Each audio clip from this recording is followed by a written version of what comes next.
Hello, mathematicians. Welcome to day 2 of lesson 26, relating decimals and fractions. So we're doing that important work of connecting decimals with fractions. This is for your warm-up problem. You're going to read each decimal aloud. So give it a go and then watch and see if you agree with me. So the first one is 0 and 35 hundredths. You say and for the decimal point, and after the last digit, whatever place that is, that's what you say. So 5 is in the hundredths place, so you say 0 and 35 hundredths. You don't say 3/10, 5 hundredths, you say 35 hundredths. All right, give this one a go. Who wants to do that one? Jonah, you got that one? Nice. I agree. 2 and 7/10. Nice. What about this one? Who wants to do this one? Michael, you got this one? Yes, you got it. 6 and 19 hundredths. Well done. Know-it-alls. Here's our next one. Make sense of this problem. A soccer camp has places for 100 students. So far, 60 of the places are filled. Write both a fraction and a decimal in both hundredths and tenths to show the part of the 100 places for students that are filled. So first read is, what is this problem about? So Cole's a soccer player. Cole, what do you say? Yep, it's about soccer camp. And there's about 100 spots. So yes, soccer camp is correct. Kids going to soccer camp. All right, what are we trying to find out? A soccer camp has places for 100 students. So far, 60 of the places are filled. Write both a fraction and a decimal in both hundredths and tenths to show the part of the places for students that are filled. So this is interesting. In this one, we don't have any question marks. But what are we trying to find out? It's right there in that second sentence. We need to write a fraction. It says both, so we have to give two things, a fraction and a decimal. Both write a fraction and a decimal, both in hundredths and tenths. So we needed actually four things. Fraction in hundredths and tenths, decimal in hundredths and tenths. Interesting. All right, last one. What information is important? A soccer camp has places for 100 students. So far, 60 of the places are filled. Write both a fraction and a decimal in both hundredths and tenths to show the part of the 100 places for students that are filled. Okay, so we have places for 100, but so far we only have 60 filled. Okay, that's what we have. So on page 539, we now are going to give it a go. You probably don't have base 10 blocks at home. The hundredths grids I will attach to Google Classroom so you can use that. Tenths grid and hundredths decimal. Maybe I'll try to attach it to the video too. For those of you watching it from the video, I will give that a go. All right, so watch me as I give this one a go. I'm going to try to use the hundredths grid, which I think I still have available here. Let's go here. There it is. And I think that is the example work that I already did before. Okay, so it was 6 out of 100. So I already have this work on here. You can see that I used the hundredths grid. I used just one of them. Let me just do it again down here. Here we go. So each one of these is 100, so it doesn't matter which one you use. So if I do 60, that's 10, 20, 30, 40, 50, 60. That's 60 out of 100, right? For hundredths. And that's could be a fraction answer, or I could say it's 6 out of 10 as a fraction answer, right? If you call these tenths, like using the rods. Okay, that equals that. That's my two fraction answers. Then you also need to write a decimal answer. The cool thing about decimals and fractions, when it's in tenths and hundredths, it is what it sounds like. So 6/10 is, doesn't let me right there, 6/10, right? 6/10, tenths place.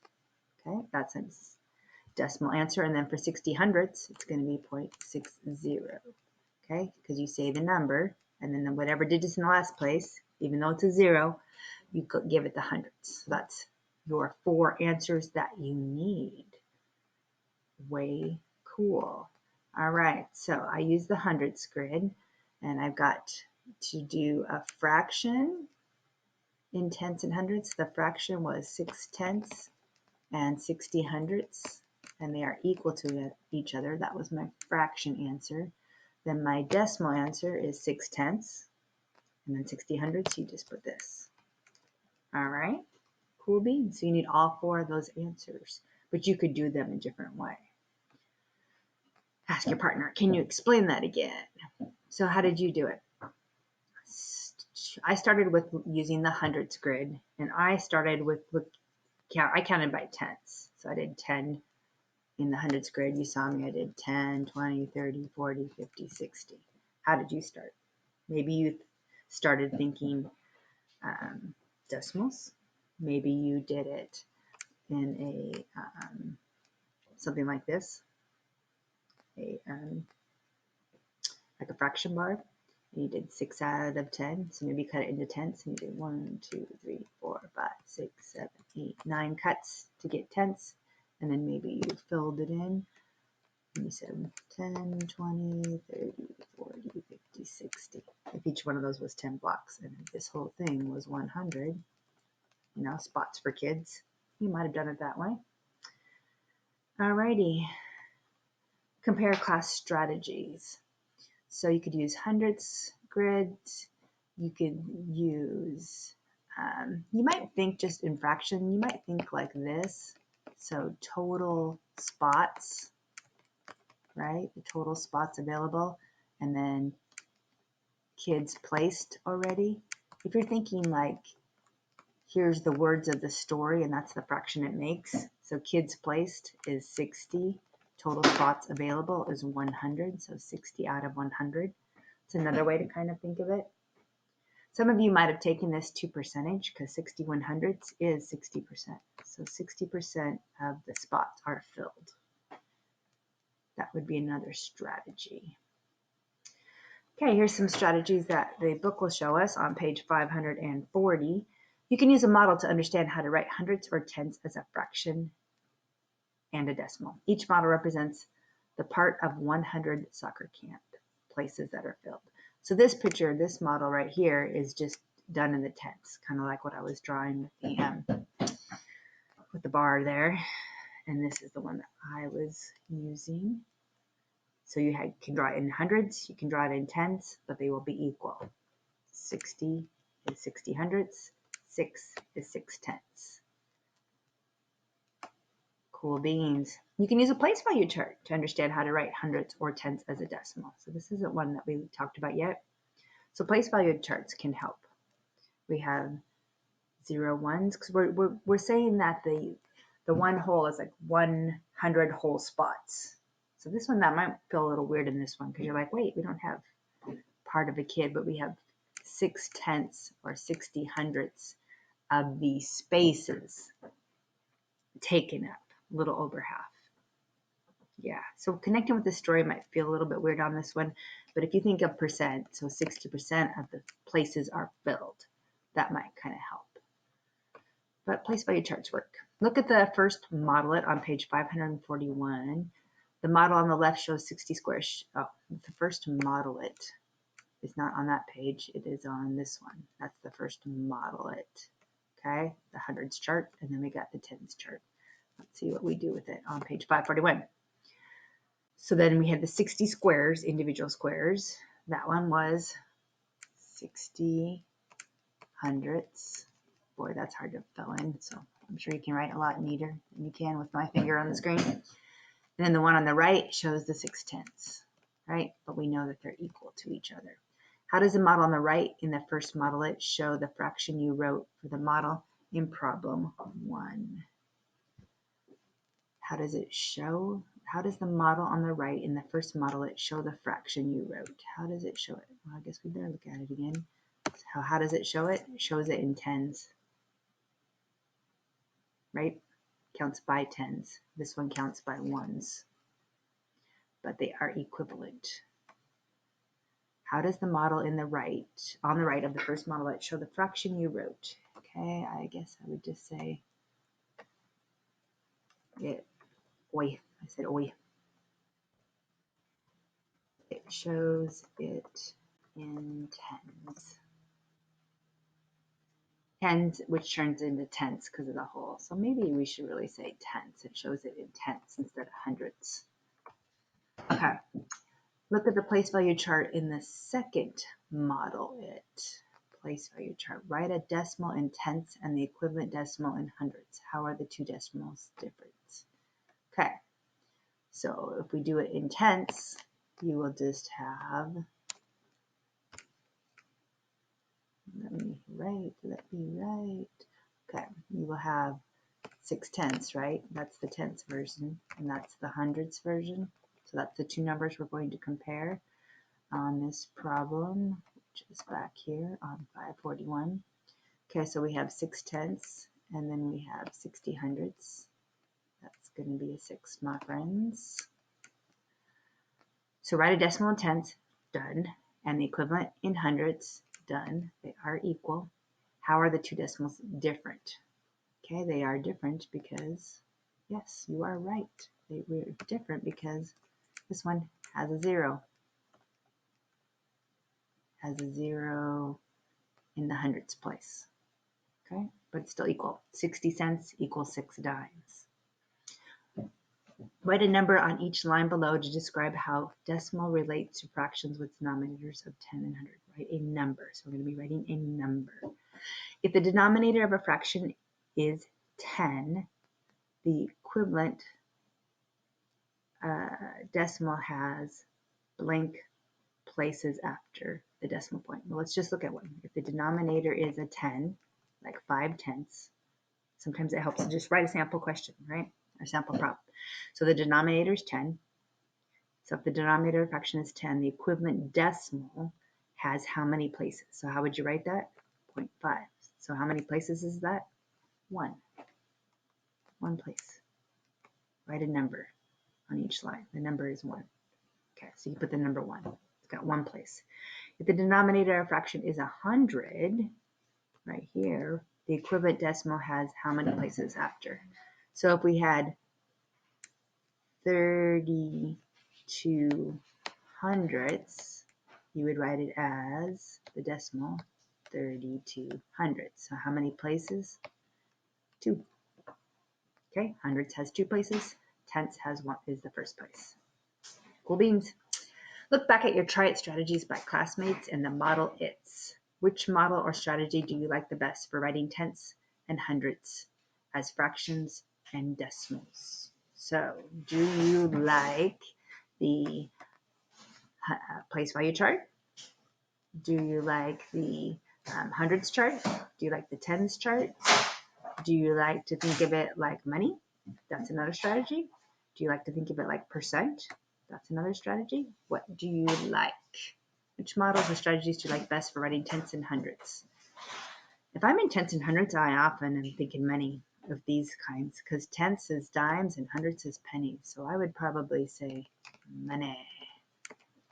Maybe some of you agree, maybe some of you don't. So put down your favorite and reflect on that. I like to use money strategy. The dimes are tenths and the pennies are hundreds. So even if the problem isn't about money, I often will change it to money because then I can think about tenths and hundreds. All right, you write down your reflection there. Page 542, write a decimal equivalent for 2/10. Draw a model that shows the fraction and the decimal. Show your work. So the decimal equivalent for 2/10 is super cool because once you say it, you have already done half the work there. I would like to write. So 2/10 is 2/10, right? Because we're in the decimals place. If you put a 0, that would technically be 20 hundredths. So technically, to be exactly 2/10, you'd write that, even though they're equivalent. Draw a model to show the fraction and the decimal. I think I'm going to do a tape diagram because we kind of showed that earlier. And I'm going to put it into 10 parts. 9 cuts, 1, 2, 3, 4, 5, 6, 7, 8, 9. Pretend they're equal. They're pretty close. And then I'm going to use a different color to shade in 1, 2/10. So draw a model, check. That shows a fraction, check. That's the fraction, 2 out of 10, right? And the decimal, okay, which is equivalent to 2/10. So if this was money, if this was a $1, right, or one whole, that would be 2 dimes. 2 dimes. Cool beans. Page 542, write a decimal equivalent to 83 hundredths. Okay, so now we're doing hundredths. So I don't think I'm going to draw hundredths. That might be a challenge. Well, this would take a while, or you could go use a hundreds chart. That would be pretty fast. So I already know it's going to be 83 hundredths because that's how you write the fraction, and when you say it, it just lines it up like that. So that part is pretty easy. A lot of you might be thinking, well, that's easy, I'm done. Then just do a place value chart. That will be easy. Just do ones, tenths, the dimes are next, right? Dollars, dimes, and the pennies, which are your hundredths. Just go off the screen. And then decimals right here, right? How many ones do we have? We have none. How many tenths? We have 8. How many hundredths? We have this. So we have 8 dimes, 3 pennies. There we go. So place value chart is a nice, easy way to do that. Hundredths. Write the mixed number 7 and 9/10 as a decimal. Show your work.